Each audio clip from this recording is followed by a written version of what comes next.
महालक्ष्मी व्रत कथा। गज लक्ष्मी व्रत कथा।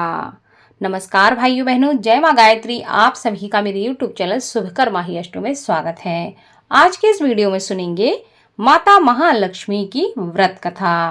हमारे हिंदू धर्म शास्त्र में गज लक्ष्मी व्रत यानी कि महालक्ष्मी व्रत का विशेष महत्व बताया गया है।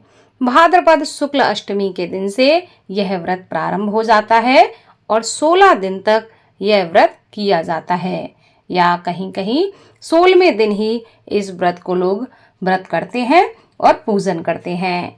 इस व्रत में माता लक्ष्मी का पूजन किया जाता है और इस व्रत को करने से घर में सुख, समृद्धि और धन की प्राप्ति होती है। माना जाता है इस व्रत को करने से जीवन में किसी भी प्रकार की समृद्धि को प्राप्त किया जा सकता है। इस व्रत से जुड़ी कई तरह की लोक कथाएं हैं, लेकिन कुछ कथाएं ऐसी हैं जो काफी प्रचलित हैं और उनको अवश्य सुनना चाहिए। माना जाता है कि इन कथाओं को आज के दिन श्रवण करने मात्र से माता लक्ष्मी की विशेष कृपा प्राप्त होती है और आपके घर में सुख समृद्धि हमेशा बनी रहती है।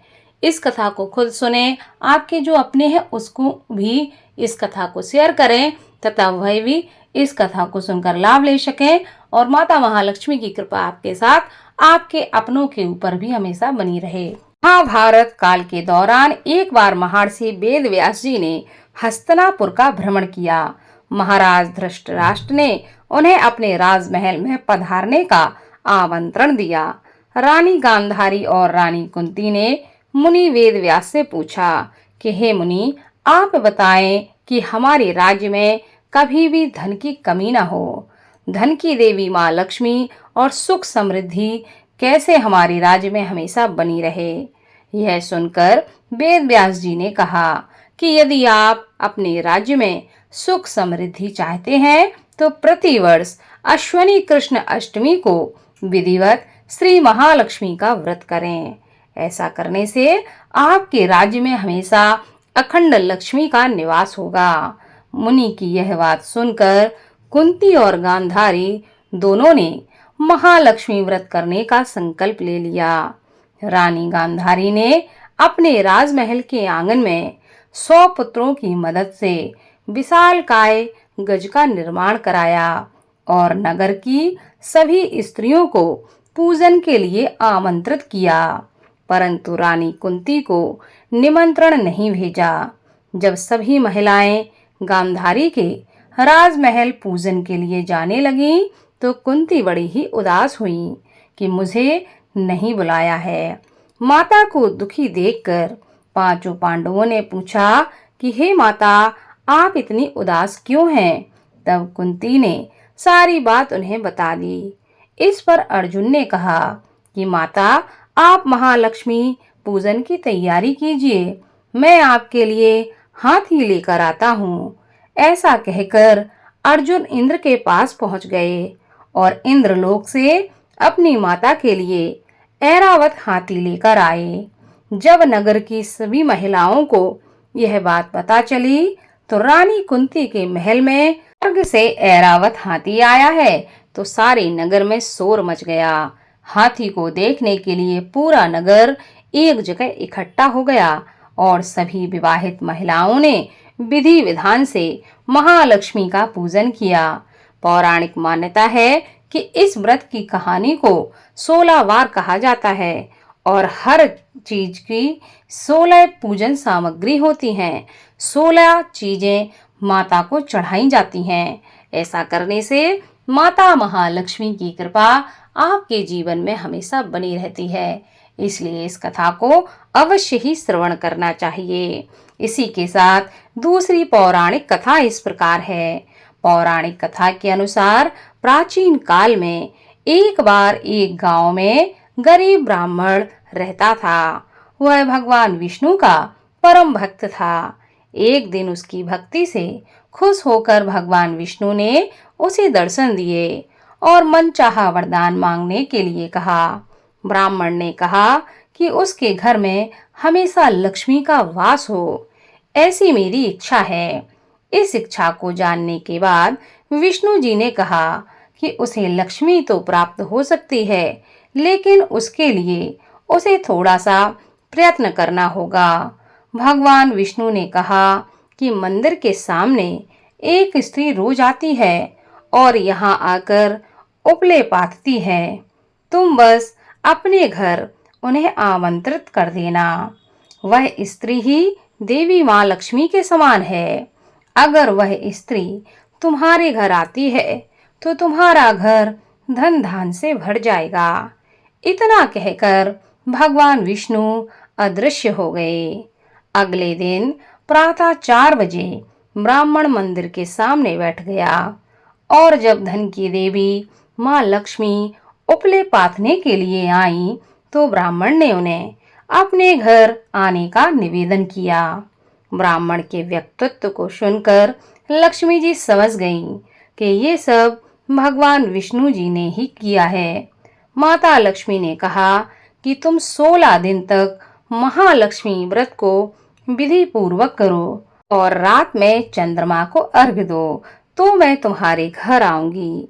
देवी के कहे अनुसार ब्राह्मण ने देवी का व्रत किया, पूजन किया और उत्तर की दिशा की ओर मुख करके लक्ष्मी जी को पुकारा।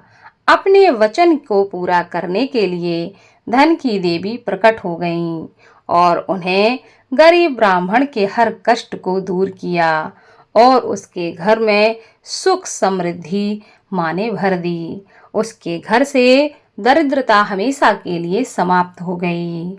उसके समस्त कष्ट माँ लक्ष्मी ने दूर कर दिए।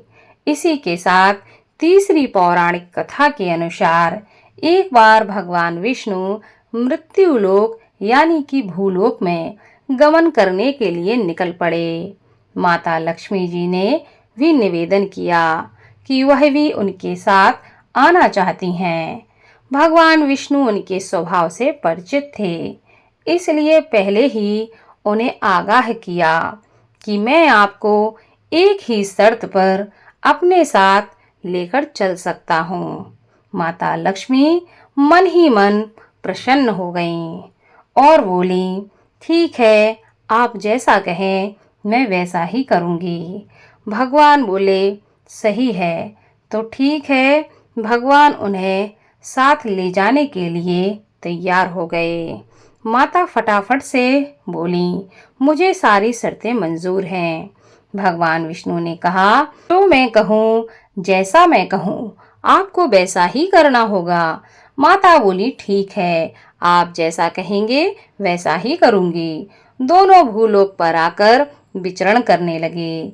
एक जगह रुककर श्री हरि ने माता से कहा कि मैं दक्षिण दिशा की तरफ जा रहा हूँ, आपको यहीं पर मेरा इंतजार करना होगा। यह कहकर भगवान विष्णु दक्षिण दिशा की तरफ बढ़ गए।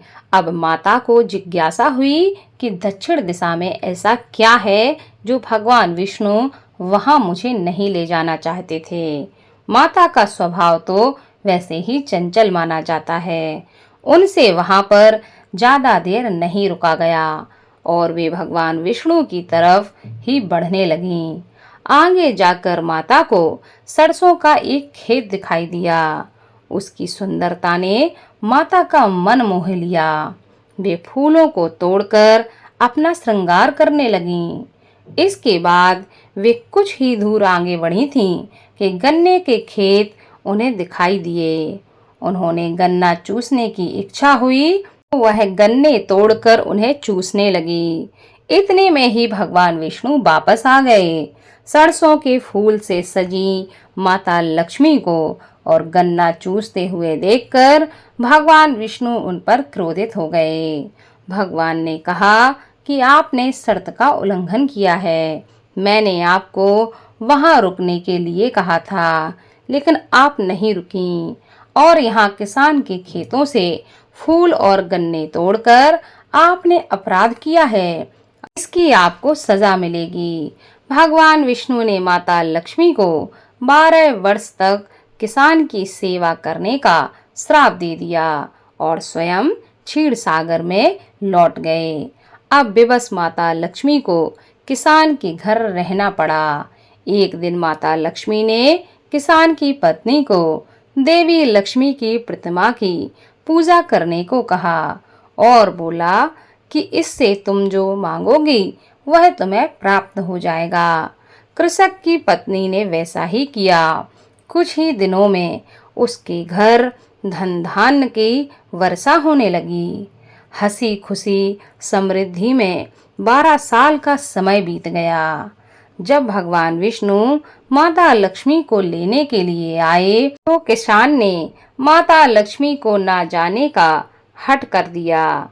इस पर माता लक्ष्मी ने कहा कि कार्तिक कृष्ण पक्ष की 13 के दिन यदि वह विधि पूर्वक मेरी पूजा करे तो वह उसके घर से कभी नहीं जाएगी, लेकिन वह इस दौरान उन्हें दिखाई नहीं देंगी। वह एक कलश की स्थापना करे और उसमें कुछ धन रखे, यदि धन ही लक्ष्मी का रूप होगा। इसी प्रकार 13 के दिन किसान ने माता लक्ष्मी के बताए अनुसार पूजा की और कलश स्थापना की और किसान का घर धन धान्य से पूर्ण रहने लगा। तब से लेकर आज तक धनतेरस पर माता लक्ष्मी की पूजा करने की परंपरा भी प्रारंभ हो गई। तो माना जाता है कि महालक्ष्मी व्रत के दिन इन 3 कथाओं का जो भी मनुष्य श्रवण करता है, खुद सुनता है, दूसरों को सुनाता है, उनके घर में कभी भी धन धान्य की कमी नहीं होती। इसलिए इस कथा को ज़्यादा से ज़्यादा शेयर करें ताकि आपके साथ साथ आपके अपनों के ऊपर भी माता महालक्ष्मी की कृपा हमेशा बनी रहे। बोलो माता महालक्ष्मी की जय।